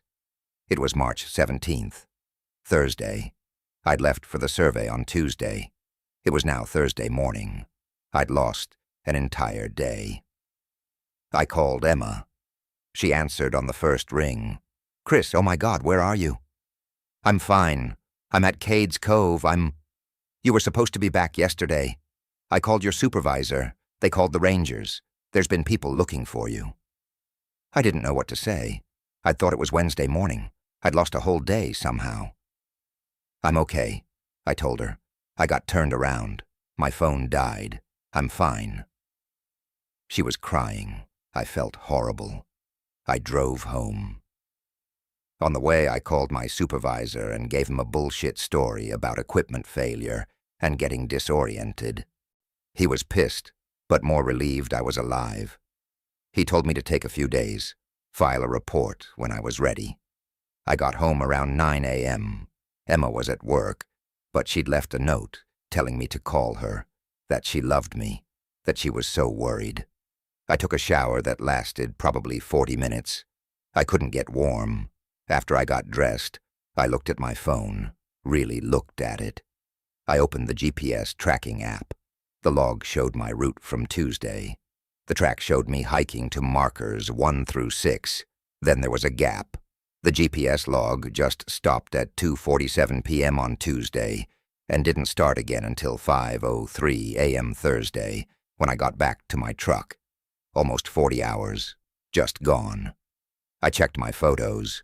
The pictures from markers 1 through 6 were there, including the photos of marker 6, the ones that showed the wrong trees in the background. The eye zoomed in on those photos. In one of them in the background, barely visible, there was something. I hadn't noticed it when I'd looked before. It was out of focus, maybe 50 feet behind the marker, partially obscured by trees. It looked like a person, standing, watching, but the proportions were wrong. Too tall, or maybe too thin. The image was too blurry to make out details. I deleted the photo. Immediately. I didn't think about it, just deleted it. Then I went to recently deleted and permanently deleted it. I spent the next 3 days in my apartment. I told Emma I had food poisoning. She wanted to come take care of me, but I told her I was disgusting and didn't want her to see me like that. She bought it. I couldn't eat, couldn't sleep right. Every time I closed my eyes, I saw that building with the wrong proportions. On the 4th day, my supervisor called. He needed my report for the boundary survey. I told him I'd lost my notes, equipment failure. I'd have to redo the survey. He was annoyed, but he authorized me to go back. I told him I couldn't. I made up an excuse about my shoulder, said I needed to see a doctor, probably needed a few weeks off. He wasn't happy, but he approved the leave. I haven't been back to the Smokies. That was 4 weeks ago. But here's the thing I can't stop thinking about. I did some research, just Googling, nothing scientific. I searched for missing people in the Great Smoky Mountains National Park. There are a lot. Way more than you'd think.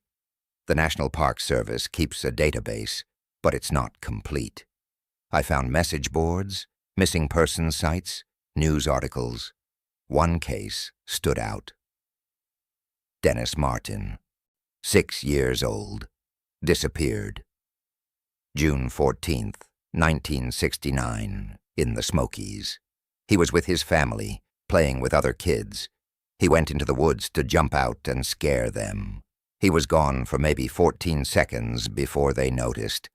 They never found him. 1,400 people searched. FBI got involved. Green Berets, helicopters. They found nothing. The search dogs lost his scent in the middle of a trail, which apparently never happens. But there was a witness, a man named Harold Key. He was hiking in the area the same day Dennis disappeared. He reported seeing something to the rangers. He said he saw a rough-looking man, disheveled, moving through the forest. The man was carrying something over his shoulder. Key said the man was moving strangely, not walking normally. The Park Service buried his testimony. It's in the official files, but they didn't release it to the public for years. I found this all on a missing persons forum. Someone had posted the full witness statement, pulled from a FOIA request. Harold Key described the man's location, the area he was in. I pulled out my survey maps, cross-referenced with the historical records of the Martin search. The location Harold Key described was maybe 2 miles from where I found that building. I don't know what to do with this information. I filed my official report. Equipment failure. Couldn't locate markers 7 and 8. Recommend resurvey. My supervisor accepted it. But I've been thinking about going back. Not officially. Just going back. Trying to find that building again. Documenting it. Getting answers. Emma thinks I should talk to someone. She doesn't know what happened. Just that I came back different. She thinks maybe I had some kind of breakdown in the woods. She's probably right. I've been having weird dreams. Always the same. I'm walking through the forest and I hear footsteps behind me. That wrong rhythm. And I turn around. And there's nothing there, but I can feel it, watching me. Last week I woke up and checked my phone. I had a photo in my camera roll I didn't take. It was dark, blurry. Looked like it was taken at night with no flash. Just darkness and maybe the outline of trees. The metadata said it was taken at 2:47 a.m. while I was asleep in my apartment. I deleted it. My phone's been acting weird. Battery drains fast. GPS glitches. Sometimes it shows my location as somewhere I'm not. Yesterday it showed me in the Smokies. I was in my living room. I called Apple support. They said it's probably a software bug. Told me to reset the phone. I haven't reset it yet. Part of me wants to see if it happens again. So that's what happened. I haven't told this story in full before. Typing it all out, it made it real again in a way I wasn't expecting. Look, I mentioned earlier there were other incidents. I wasn't exaggerating. This was just the first one. The one that I could actually explain to some degree. The other 4 times I've been in that area, I don't even know where to start with those. And the last incident, the one that made me actually quit and switch to GIS desk work. That one I'm still not sure I should share publicly. But if you actually read this whole thing, if you got all the way to the end, then you deserve to know the rest. Subscribe, and I'll post the second incident. It involves the photographs I took when I went back, the ones that show things that shouldn't be there. Things I didn't see when I was taking them. And if there's enough interest, I'll share the recordings, too. I didn't mention this earlier, but I recorded some of the sounds. My phone's mic is terrible, so the quality is bad, but you can still hear it. You can hear the footsteps. That wrong rhythm. I don't know. Maybe I'm losing it. Maybe there's a logical explanation for all of this that I just haven't found yet. Carbon monoxide poisoning doesn't make sense because I was outdoors. Temporal lobe epilepsy is a possibility, but I've never had seizures. Sleep deprivation combined with stress could explain some of it, but not the missing time on my GPS log. Subscribe if you want the rest of the story. I'll try to post the next part within a week or so. Just need to mentally prepare myself to go through those photos again.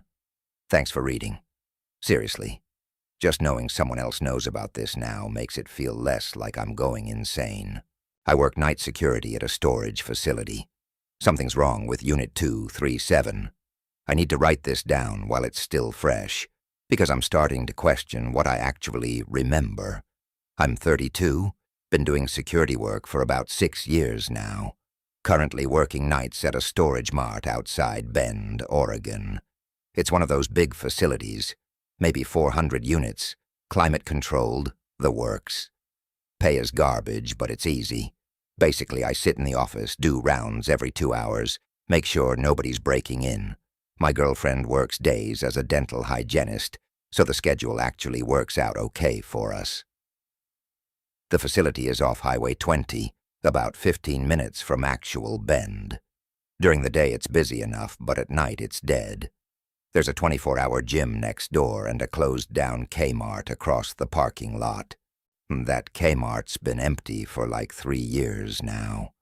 Sometimes I see people at the gym through the windows, but mostly it's just me and the fluorescent lights. I've been on this shift since March. It's October now. Nothing weird happened for the first 6 months. I do my rounds, watch YouTube, text my girlfriend, eat whatever I brought. Twice, someone's storage unit alarm went off. Once because of a dead battery. Once because some kid tried to break in and gave up. That's been the extent of the excitement. Unit 237 is on the 2nd floor, interior unit, climate-controlled. About 10 by 15, if I remember right. Rented by some guy named Chen. That's all I know. I don't deal with the rental side. I just have the master list in case there's an emergency. 3 weeks ago, October 2nd, I was doing my 2 a.m. rounds. I do the same route every time. Start on the 1st floor west wing, work my way around, then upstairs. The 2nd floor is a long hallway, units on both sides, LED lights that are too bright and make this faint buzzing sound. I was halfway down the hall when I heard it. Not loud, just distinct. Music. Old music, like big band stuff my grandpa used to listen to. It was coming from one of the units. Unit 237. I stopped and listened. Definitely music. Maybe someone left a radio on. But that didn't make sense. The units don't have power except for the alarm system, and this was clear, not muffled like it would be coming through a storage unit door. I checked my phone. 2:47 a.m. The music stopped, just cut off. Not like someone turned it off, just gone. I stood there for probably 2 minutes. Nothing. I checked the unit door, locked. No signs of anything wrong. The alarm panel showed green. I made a note in my log and kept going. Figured maybe I was hearing the gym's sound system through the vents or something. The building's HVAC is weird. Sometimes you hear stuff from other parts of the facility. October 5th, 3 days later. Same routine, around the same time. I'm coming up the stairs to start the 2nd floor, and I hear it again before I even reach the hallway. That same big band music. I walked faster this time, trying to pinpoint it. Definitely Unit 237. I put my ear against the door. The music was clear, like a radio playing inside. I could hear horns, drums, the works. I pulled out my master key. Company policy says I can enter units if there's a potential emergency. Fire hazard, water leak, whatever. The music playing at 3 a.m. from a unit that shouldn't have power seemed like enough reason. I radioed the main office. No answer because nobody's there at night. It just records. This is Marcus. I'm checking Unit 237, 2nd floor. Possible electrical issue. I always announce what I'm doing in case something happens. I unlocked the door and rolled it up. The music stopped the second the door moved. The unit was mostly empty. Some plastic bins stacked against the left wall, a rolled-up rug, a floor lamp that wasn't plugged into anything, regular storage stuff, no radio, no electronics at all that I could see. I checked the bins, just books and clothes, checked behind them. Nothing. The whole thing took maybe 5 minutes. I locked it back up, logged it, and finished my rounds. When I got back to the office, I checked the security camera footage. We've got cameras at the entrance, the elevator, and the stairwells. But not in the hallways. Budget cuts. The stairwell camera shows me going up at 2:52 a.m., shows me coming back down at 3:14 a.m. Nobody else on the stairs all night. I didn't mention it to my girlfriend because what would I even say? I almost called my buddy Jake, but he would have just made fun of me. October 9th, 4 days later. I'm in the office around 1:30 a.m., eating leftover pizza and watching some video about deep-sea creatures. My phone's at like 60% battery.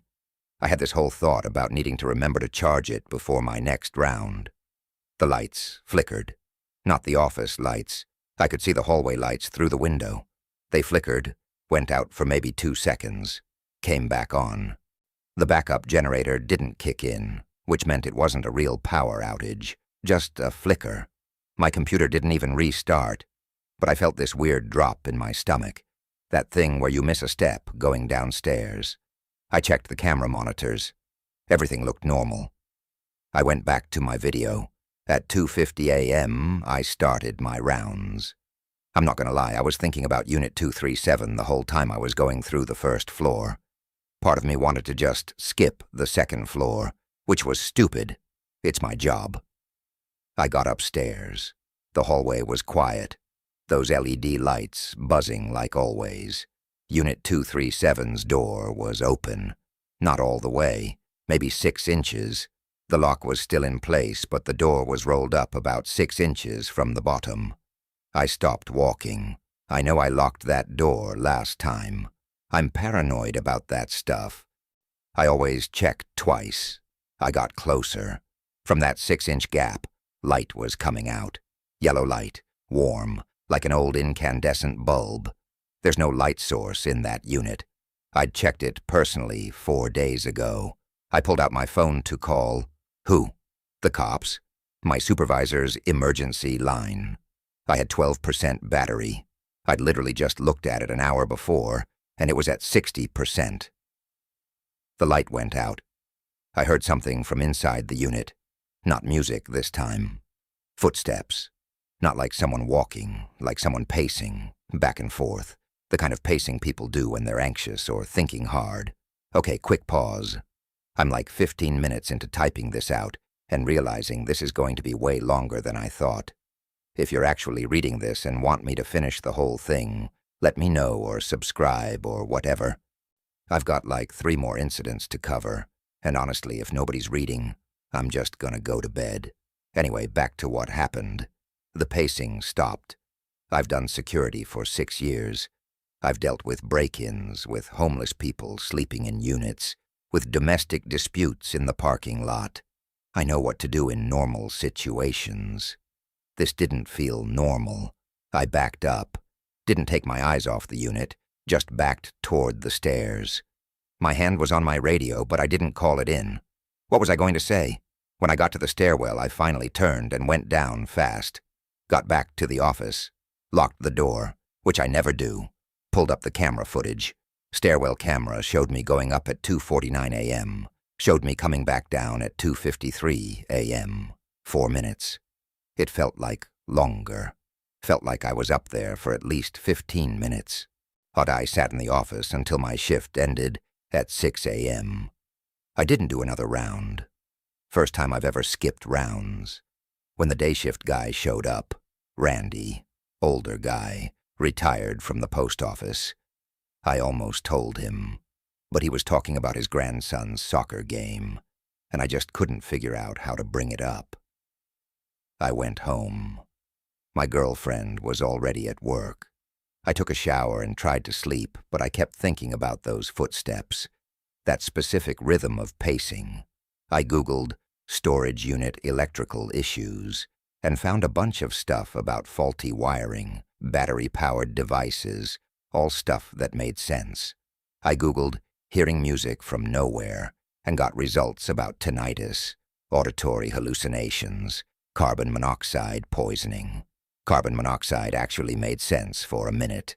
I read that it can cause confusion, hallucinations, on time distortion, all the stuff I was experiencing. But the facility has CO detectors. They're checked monthly, and I only experienced this stuff near Unit 237, nowhere else. I tried to sleep. Couldn't. I got up around 2 p.m. and went to the public library. I know that sounds random, but I had this thought. What if something happened at the facility? Like something historical? The library in Bend has local archives. The librarian helped me search for the address. The storage mart was built in 2008 on land that used to be empty lot. Before that, it was part of a bigger property, residential. A house was there until 2006, when it was demolished. I found one news article from 2005. Small piece. Local man, 67, found deceased in home on Highway 20. Death ruled natural causes. The address matched. The house that used to be there was where the storage facility is now. Could have been a coincidence. People die in houses all the time. Doesn't make the land haunted or whatever, but I screenshot the article anyway. October 12th, 3 days ago. I'm back at work. I'd thought about calling in sick, but I need the money. My car's been making this grinding noise I can't afford to fix yet, and my girlfriend and I are trying to save up for a real apartment. Randy mentioned during shift change that someone complained about Unit 237. Renter called saying the alarm kept going off. Maintenance checked it that afternoon, said the battery was fine. Alarm system tested normal. I didn't mention what I'd experienced. My shift started normal. I did busy work, took inventory of the first aid kit, checked the perimeter cameras. About at 1 a.m., I was texting my girlfriend. Me. How was work? Her. Exhausting. We had this kid who wouldn't stop crying. Her. I'm already in bed. Me. Sorry, babe. Her. It's okay. Love you. Me. Love you too. At 1:47 a.m., all the lights on the second floor went out. I could see it on the monitors. The first floor was fine. The stairwells were fine. Just the second floor hallway, completely dark. I checked the breaker. The second floor circuit was fine, showing normal. The lights came back on, 30 seconds maybe. At 2 a.m., I got a notification on the alarm system. Unit 237, door ajar. I'm staring at the monitor. The camera doesn't show the hallways, but it shows the stairwell door to the second floor. Nobody's gone up. Nobody's come down. The facility's been empty since 7 p.m. when the last customer left. I should have called the police. That's protocol for a potential break-in. I didn't. I grabbed my flashlight, one of those heavy mag lights that doubles as a weapon. I took my phone, 45% battery. I went upstairs. The hallway was quiet, lights buzzing. I counted the units as I walked. 201, 205, 210, 215, 220. Unit 237's door was completely open this time. The light was on inside. That same warm yellow light. I could see into the unit from the hallway. The plastic bins were still stacked on the left. The rug was still rolled up, but the floor lamp, the one that wasn't plugged into anything last time I checked, was standing upright in the middle of the unit, and it was on, glowing with that yellow light. I took a step closer. The lamp's cord was just lying on the ground, not plugged into anything. No batteries visible.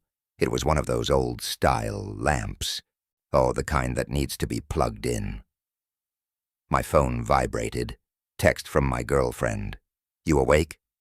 I looked down at my phone to type back, and when I looked up, the lamp was off. The unit was dark. I turned on my flashlight and shined it inside. The lamp was lying on its side now, like it had fallen over. I didn't hear it fall. I backed away from the unit, pulled the door down, locked it. The alarm system reset automatically. I checked my phone to see what time it was. 3:34 a.m. I'd been upstairs for an hour and a half. It felt like 5 minutes. I went back to the office, pulled up the footage. The stairwell camera showed me going up at 2:03 a.m., showed me coming down at 3:35 a.m., 92 minutes. I have no memory of 92 minutes. I remember walking up. I remember seeing the lamp. I remember it turning off. Then I was leaving. Okay, everything in between is just gone. I called Jake. I know I said I wasn't going to, but I was freaking out. He answered on the fourth ring. Dude, it's almost 4 a.m. I know, I'm sorry. You awake? I am now. What's wrong? I think something's wrong with me. Like medically wrong. That woke him up. What happened? I told him about the missing time. Not the lamp, not the music, just that I'd lost 90 minutes and couldn't remember it. You might have had a seizure, he said. My cousin has epilepsy and he loses time during seizures. You should go to the ER. I feel fine. Dude, if you lost 90 minutes of time, you need to get checked out. That's not normal. He was right. I knew he was right. Okay, I said. I'll go after my shift. You sure you should finish your shift? What if it happens again? I'm fine. Howdy, I'll go at 6 a.m. We hung up. I didn't go to the ER. I sat in the office for the rest of my shift. I watched the monitors. I watched Unit 237's alarm status. It stayed green. At 6 a.m., Randy showed up. You look rough, he said. Didn't sleep great yesterday. You feeling okay? Yeah, just tired. I went home. My girlfriend was getting ready for work. Morning, she said, kissing my cheek. You okay? You look pale. I'm fine, just tired. You need to sleep better. You're working too many nights in a row. I know. She left for work. I got in the shower. While I was standing there under the water, I had this weird thought. What if I checked my screen time data? I got out, grabbed my phone, checked the battery history. During the time I was supposedly upstairs, from 2:03 a.m. to 3:35 a.m., my phone's battery had drained from 45% to 8%. 37% in 90 minutes. I wasn't using it. It was in my pocket. I checked my step count. From 2 a.m. to 4 a.m., I'd walked 4,200 steps. The distance from the office to Unit 237 and back is maybe 600 steps total. Even if I'd walked around the entire second floor, it wouldn't be more than 2,000 steps. What was I doing for 4,200 steps? I tried to sleep. Couldn't. I kept thinking about those footsteps I'd heard, that pacing sound from inside the unit, back and forth, 4,200 steps, pacing. I got up. It was 11 a.m. I Googled temporal lobe epilepsy. Jake's suggestion about seizures stuck with me. Apparently, temporal lobe epilepsy can cause really specific symptoms: sense of a presence, déjà vu, jamais vu, religious feelings, fear without cause, sensory hallucinations, and the person having it might not even know they're having a seizure. People can do complex actions during seizures and not remember them. That actually scared me more than the supernatural explanation. What if I was having seizures? What if I'd been walking around for 90 minutes, pacing, and just didn't remember? But it still didn't explain the lamp. It didn't explain the music. It didn't explain the door being open. Unless I'd opened it. Unless during some kind of seizure state, I'd opened the unit, moved the lamp, and didn't remember. But the lamp was on. I didn't imagine that. And it wasn't plugged in. I'm going to keep going. But I want to say something first. The part I'm about to get into is the reason I finally posted this. It's the part that keeps me up at night. I left some stuff out earlier because I was trying to keep this short, but screw it. If you've read this far, you deserve the full story. Subscribe, because I'm thinking about posting the actual evidence I mentioned. Photos, recordings, the works. I don't know if I should make that public, but if enough people want to see it, I'll figure out how. Anyway, back to that night. October 14th. Last night. I went to work with a plan. I was going to set up my phone to record video while I did my rounds. I was going to document what happened. Either I'd catch myself having some kind of episode, or I'd catch whatever else was happening. I set my phone to record and put it in my shirt pocket, camera facing out. Started recording at 2 a.m. when I began my rounds. First floor was normal. I narrated what I was doing, like I was making a documentary. Checking West Wing, all units secure, checking emergency exit, alarm armed. I went upstairs. My phone was at 89% battery. I'd fully charged it before my shift. The second floor hallway was the same as always. Lights buzzing. That slight smell of concrete and industrial carpet. Unit 237's door was closed. Alarm showed green. I walked up to it. "This is Unit 237, I said for the recording. Door appears secure. I stood there for 30 seconds. Nothing. I kept walking, checking the rest of the second floor. Everything normal. I finished my rounds and went back to the office. Stopped the recording. 22 minutes of footage. I watched it back. The video was corrupted. Not all of it. The first floor was fine. But starting from when I entered the second floor stairwell, the video turned into digital noise. Blocky colors.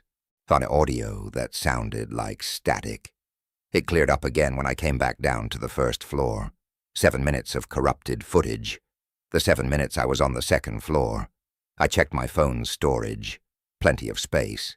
I checked the file itself. It showed as a complete file. No errors. But those 7 minutes were unwatchable. My phone's battery was at 34%. It had drained 55% in 22 minutes. I sat there staring at my phone. I opened the calculator app to make sure the phone still worked normally. It did. I opened Chrome, loaded a web page. Fine. I played a YouTube video. Fine. Everything worked except that recording. I tried to rationalize it. Electromagnetic interference, maybe? The second floor has a lot of wiring for the alarm systems. Maybe that interfered with my phone's camera. But I've recorded video on the second floor before, showing the units to potential renters. Never had an issue. At 3:30 a.m., I decided to go back up. No phone this time. Just me and my flashlight.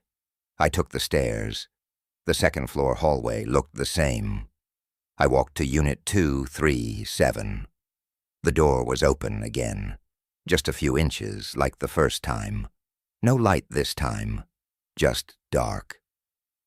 I pulled out my flashlight and shined it through the gap. I could see the plastic bins, the rug. The floor lamp was standing upright again, in a different position than before, closer to the back wall now. I reached down and grabbed the door handle to pull it shut. The metal was ice cold, not cool, actually cold, like it had been in a freezer. It's October in Oregon. It's not that cold yet. And the second floor is climate controlled. Fee stays around 68 degrees year-round. I pulled the door down and locked it. My fingers were numb from touching the metal. I turned to walk back to the stairs and all the hallway lights went out. Complete darkness except for my flashlight. I heard the music again. That big band music.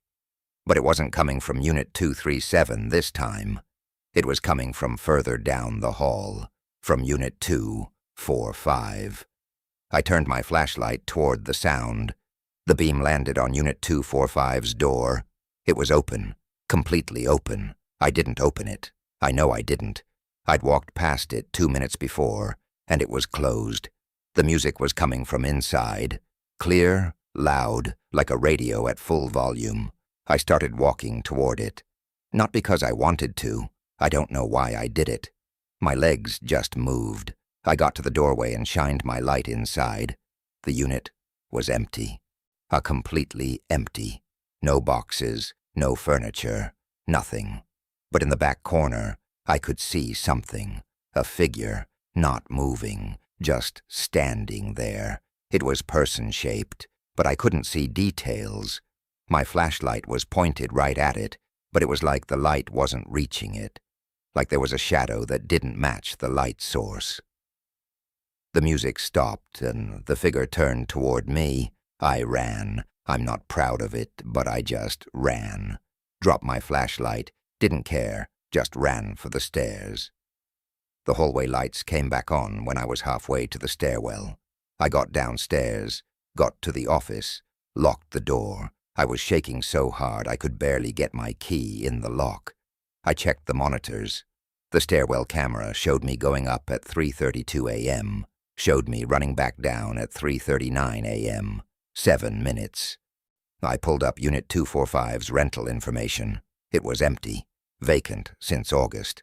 Nobody had rented it in 2 months. I sat in the office until 6 a.m. I didn't move. I watched the monitors.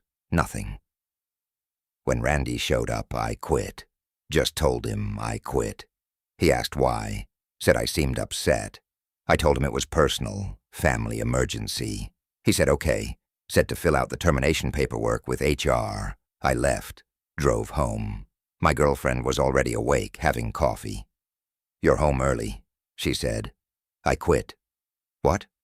Why?" I told her there was something wrong with the building. Electrical issues made me feel sick. She asked if I was okay. I said I was fine. I just couldn't work there anymore. She was frustrated, understandably. We need the money, but she didn't push it. I slept for 12 hours. Woke up at 8 p.m., checked my phone. I had a voicemail from the Storage Mart manager. She wanted to talk about my sudden resignation. She sounded concerned, not angry. I also had a text from Randy. Cops came by asking about Unit 245, something about a smell. They opened it up. You know anything about that? I didn't respond. I searched the news. Nothing about Storage Mart or Highway 20 or Bend. I called the main office number, got the after-hours message, hung up. This morning I drove past the facility. I didn't stop, just drove by. There were 2 police cars in the parking lot. I kept driving. I don't know what they found in Unit 245. I don't know if I want to know. I've been typing this for 3 hours now. My hands are cramping, but I needed to get it all down while I still remember clearly. The thing is, I keep thinking about that figure.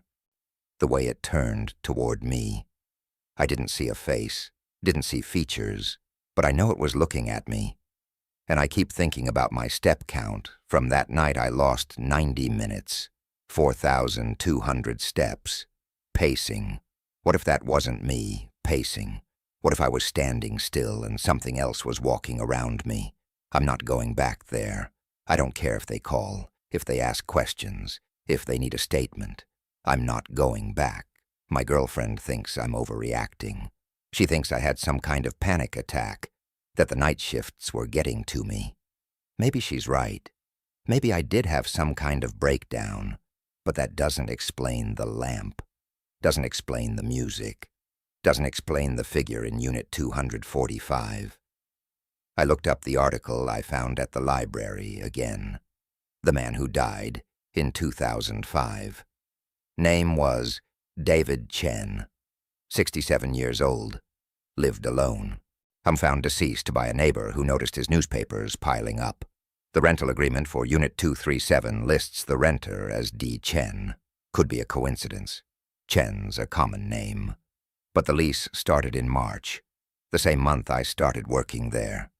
The same month the incident started. I don't know what to do with this information. I don't know if it means anything. All I know is I'm not going back to that building. Whatever's in Unit 237, whatever was in Unit 245, it can stay there. I've got applications out for other security jobs. Day shift only. No storage facilities. My girlfriend asked me last night if I was okay. Really okay. I told her I was fine. I'm not fine. I keep hearing that music in my head. That big band sound. Trumpets and drums. I'll be doing something normal. Making coffee. Watching TV. And I'll hear it faintly. Like it's coming from another room. But we live in an apartment. Our neighbors aren't home during the day. And the music sounds exactly like what I heard at the facility. I think I brought something home with me. I think whatever was in that building followed me. Last night I woke up at 3:34 a.m., exactly 3:34. I know because I checked my phone immediately. My bedroom door was open. I always close it before bed, always. And at the end of the hallway, In the dark, something was standing there, same shape as before. Person-shaped but wrong proportions.